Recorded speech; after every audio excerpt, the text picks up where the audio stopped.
gates and went away.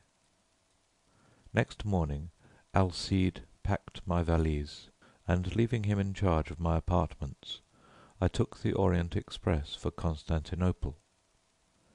During the 2 years that I wandered through the East, at first in our letters we never mentioned Geneviève and Boris, but gradually their names crept in. I recollect particularly a passage in one of Jack's letters replying to one of mine. "What you tell me of seeing Boris bending over you while you lay ill, and feeling his touch on your face, and hearing his voice, of course troubles me. This that you describe must have happened a fortnight after he died. I say to myself that you were dreaming, that it was part of your delirium, but the explanation does not satisfy me, nor would it you." Toward the end of the 2nd year, a letter came from Jack to me in India, so unlike anything that I had ever known of him that I decided to return at once to Paris. He wrote, "I am well, and sell all my pictures, as artists do who have no need of money. I have not a care of my own, but I am more restless than if I had. I am unable to shake off a strange anxiety about you. It is not apprehension, it is rather a breathless expectancy. Of what, God knows. I can only say it is wearing me out. Nights I dream always of you and Boris. I can never recall anything afterwards, but I wake in the morning with my heart beating, and all day the excitement increases, until I fall asleep at night to recall the same experience. I am quite exhausted by it, and have determined to break up this morbid condition. I must see you. Shall I go to Bombay, or will you come to Paris?" I telegraphed him to expect me by the next steamer. When we met, I thought he had changed very little. I, he insisted, looked in splendid health. It was good to hear his voice again, and as we sat and chatted about what life still held for us, we felt that it was pleasant to be alive in the bright spring weather. We stayed in Paris together a week, and then I went for a week to Ept with him. But first of all we went to the cemetery at Sèvres, where Boris lay. "Shall we place the Fates in the little grove above him?" Jack asked, and I answered, "I think only the Madonna should watch over Boris's grave." But Jack was none the better for my home-coming. The dreams of which he could not retain even the least definite outline continued, and he said that at times the sense of breathless expectancy was suffocating. "You see I do you harm and not good," I said. "Try a change without me." So he started alone for a ramble among the Channel Islands, and I went back to Paris. I had not yet entered Boris's house, now mine, since my return, but I knew it must be done. It had been kept in order by Jack. There were servants there, so I gave up my own apartment and went there to live. Instead of the agitation I had feared, I found myself able to paint there tranquilly. I visited all the rooms, all but one. I could not bring myself to enter the marble room where Geneviève lay, and yet I felt the longing growing daily to look upon her face, to kneel beside her. One April afternoon I lay dreaming in the smoking room, just as I had lain 2 years before, and mechanically I looked among the tawny Eastern rugs for the wolf-skin.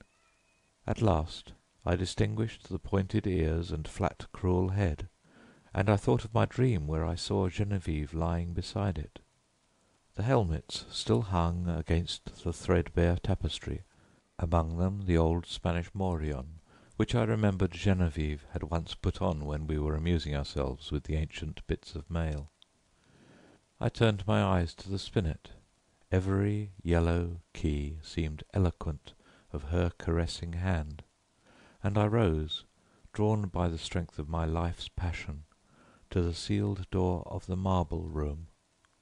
The heavy doors swung inward under my trembling hands.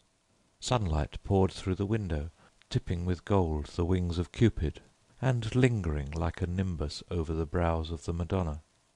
Her tender face bent in compassion over a marble form so exquisitely pure that I knelt and signed myself.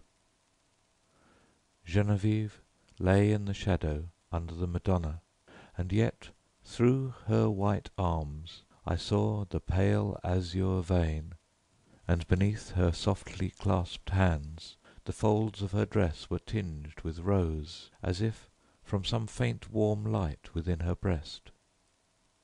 Bending with a breaking heart, I touched the marble drapery with my lips, then crept back into the silent house.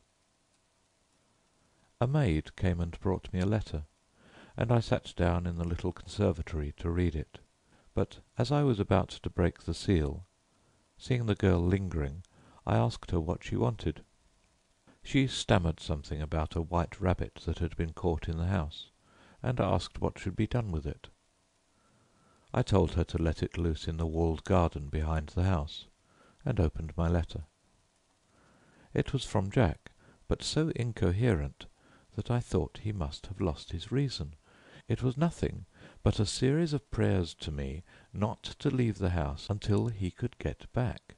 He could not tell me why. There were the dreams, he said. He could explain nothing, but he was sure that I must not leave the house in the Rue Sainte-Cécile. As I finished reading, I raised my eyes and saw the same maidservant standing in the doorway, holding a glass dish in which 2 goldfish were swimming.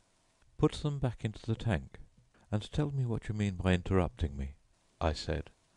With a half-suppressed whimper, she emptied water and fish into an aquarium at the end of the conservatory, and turning to me, asked my permission to leave my service.